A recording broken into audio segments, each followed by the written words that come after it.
Welcome everyone. WBSSC SLST সংক্রান্ত এই মুহূর্তে যে সবচেয়ে বড় আপডেট শেয়ার করব, পরীক্ষা কবে হবে, পাশাপাশি এডিটিং অপশন কবে আসবে। কারণ অনেকের অনেক রকম ভুল হচ্ছে, কেউ কেউ অনেক নম্বর বসাতে ভুল করেছে, কেউ কেউ একাডেমিক্সে ভুল করেছে যেরকম, পাশাপাশি অ্যাড্রেস, কারো নানা রকম স্পেলিং মিস্টেক্স থেকে শুরু করে নানা রকম মিস্টেক হয়েছে ফর্ম ফিল আপের সময়। তো এডিট উইন্ডো কবে আসবে, পাশাপাশি পরীক্ষা কবে হতে পারে এই মুহূর্তে, পাশাপাশি কতজন অ্যাপ্লাই করলো এখনো পর্যন্ত, কমিশন কি জানাচ্ছে, সমস্ত আপডেট তুলে ধরছি। তার আগে বলছি, যারা যারা আমাদের চ্যানেলে নতুন ভিডিও দেখছো এখনই সাবস্ক্রাইব করো। ডব্লিউবিএসএসসি সংক্রান্ত পরবর্তী ভিডিওগুলির জন্য সাবস্ক্রাইব করো, পাশে যে বেল আইকনটি দেখতে পাচ্ছ সেটি প্রেস করে দাও এবং এই ভিডিওটি প্রচুর প্রচুর প্রচুর শেয়ার করে দাও।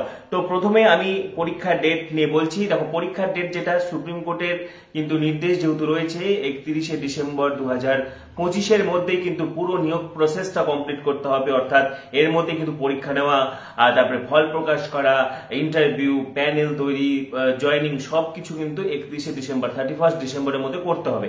সেই জন্য পরীক্ষা তো হবেই। তো পরীক্ষা কবে হবে এই মুহূর্তে আমরা প্রথমে সকলেই জানছিলাম, দুটো ডেট আমাদের সামনে উঠে আসছিল, একটি হচ্ছে 7ই সেপ্টেম্বর এবং আরেকটি হচ্ছে 14ই সেপ্টেম্বর। এই দুটো ডেট কিন্তু আমাদের সামনে উঠে আসছিল প্রাথমিকভাবে, যে 7ই সেপ্টেম্বরে এসএলএসটি নবম দশম পরীক্ষা হবে এবং যেটা 14ই সেপ্টেম্বর সেখানে এসএলএসটি কিন্তু একাদশ দ্বাদশের পরীক্ষা হবে। ঠিক আছে, মাঝামাঝি আরেকটি ডেট কিন্তু উঠে আসছে, কারণ সেপ্টেম্বরে কিন্তু উচ্চ মাধ্যমিকের সেমিস্টার পরীক্ষা রয়েছে, এইচএস এর থার্ড সেমিস্টার, পাশাপাশি ক্লাস 11-এরও সেমিস্টার পরীক্ষা রয়েছে। স্বাভাবিকভাবে স্কুলগুলোর হাতে চাপ থাকছে, স্কুলগুলো কিন্তু প্রচুর ব্যস্ত থাকবে এবং এরই মাঝে এসএলএসটি পরীক্ষাও কন্ডাক্ট করতে হবে। এবং এরই মাঝে যে আপডেট উঠে আসছে যে 31শে আগস্ট অর্থাৎ 31শে আগস্ট এসএলএসটি কিন্তু নবম দশমে পরীক্ষা হওয়ার সম্ভাবনা উঠে আসছে এই মুহূর্তে এবং 7 সেপ্টেম্বর কিন্তু একাদশ দ্বাদশ লেভেলের পরীক্ষা হওয়ার সম্ভাবনা উঠে আসছে। আরেকটি আমি জানাচ্ছি, দেখো এই মুহূর্তে যে বড় আপডেট, 31শে আগস্ট এসএলএসটি 9-10 পরীক্ষা হওয়ার সম্ভাবনা এই মুহূর্তে উঠে আসছে এবং 7ই সেপ্টেম্বর এসএলএসটি 11-12 একাদশ দ্বাদশের পরীক্ষা হওয়ার সম্ভাবনা কিন্তু এই মুহূর্তে উঠে আসছে।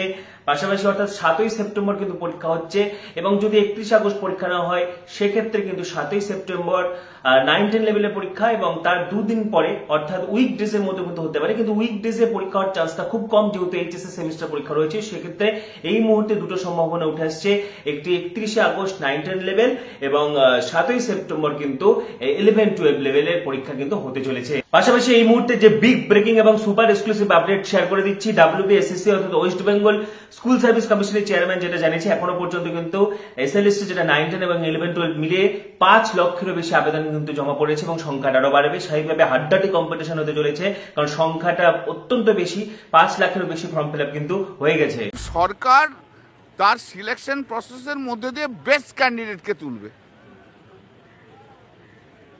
এবং আনটেন্টেডদের জন্য 10 বছরের এক্সপিরিয়েন্সের অ্যাডিশনাল মার্কস আছে যেগুলো নতুনরা পাবে না।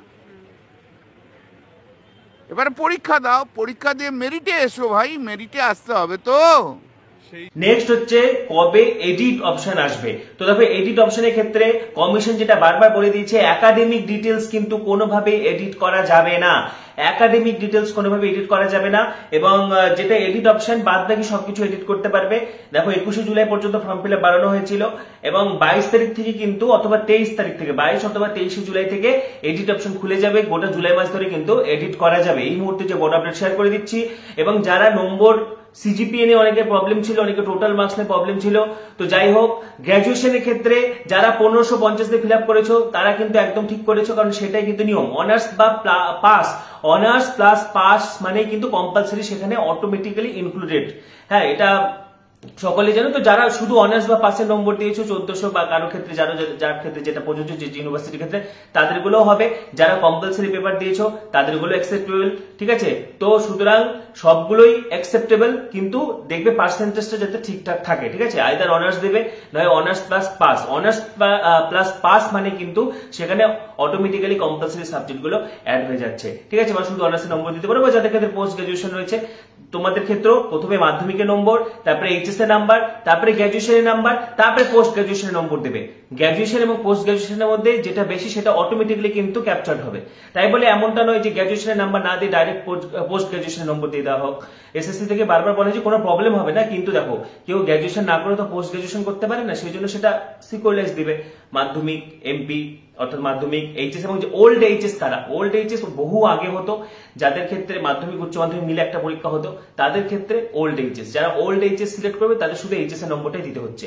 তো যাই হোক, তো মাধ্যমিক, এইচএস, তারপরে গ্র্যাজুয়েশন, তারপরে পোস্ট গ্র্যাজুয়েশন। তো যারা যারা গ্র্যাজুয়েশন নম্বরটা দাওনি, চিন্তা করার কোনো কারণে কোনো প্রবলেম হবে না, কিন্তু যারা এখনো ফর্ম ফিল আপ করতে বাকি রয়েছে, মাধ্যমিকের নম্বর প্রথমে দেবে, তারপরে এইচএস এর নম্বর দেবে, তারপরে গ্র্যাজুয়েশনের নম্বর দেবে, তারপরে পোস্ট গ্র্যাজুয়েশনের নম্বর দেবে, ঠিক আছে?